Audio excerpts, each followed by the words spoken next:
दोस्तों नमस्कार। जो अशोक से संबंधित फैक्ट हम बता रहे हैं उसमें आज की टॉपिक है अशोक की पत्नियां। अशोक की जो एक पत्नी है वो है वेदिस महादेवी। हमने अपने पिछले वीडियो में बताया था कि जब उनके पिताजी शासक थे, यानी अशोक के पिताजी बिंदुसार शासक थे, तब बिंदुसार के शासक के शासन के समय अशोक उज्जैनी के राज्यपाल थे। उज्जैनी के राज्यपाल थे। उज्जैनी जाते समय विदिशा, मध्य प्रदेश में एक जगह है उज्जैन वाला क्षेत्र उस समय उज्जैनी था। विदिशा एक जगह पड़ती है, आज भी विदिशा नाम से जाना जाता है।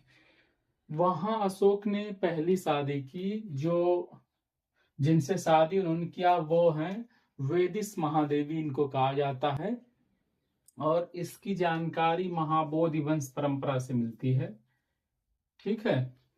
और वेदिस महादेवी जो है वो शाक्य जात की एक सृष्टि का मतलब एक बड़ा व्यापारी समझिए, उनकी पुत्री थी। उनसे उन्होंने शादी किया और वेदिस महादेवी से एक पुत्र महेंद्र और एक पुत्री संघमित्रा उनको प्राप्त हुई, या उनके बच्चे हैं। महेंद्र और संघमित्रा को वो आगे चल के देखेंगे तो बौद्ध धर्म के प्रचार प्रसार के लिए श्रीलंका भेजते हैं। कहाँ भेजते हैं? श्रीलंका, जो उस समय सिंघल द्वीप कहा जाता था।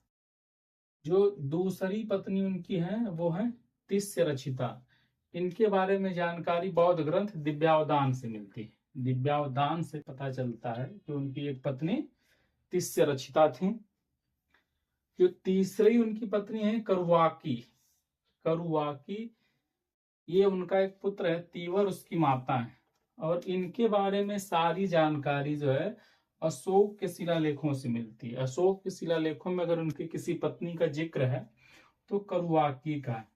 तो आप इस बात को ध्यान रखिए कि अक्सर एग्जाम में जो पूछेगा वो यही पूछेगा कि अशोक के शिलालेखों में उनकी किस पत्नी का जिक्र मिलता है। तो आपको करुवाकी को याद रखना है। साथ ही साथ जो है ये देख सकते हैं महेंद्र और संघमित्रा का नाम आता है। तो वो किससे उत्पन्न हुए थे? तो वेदिस महादेवी से। और तिस्रचिता जो है उनकी दूसरी पत्नी थी। तो अशोक से संबंधित जो उनकी पत्नियों से संबंधित फैक्ट है ये इतना ही।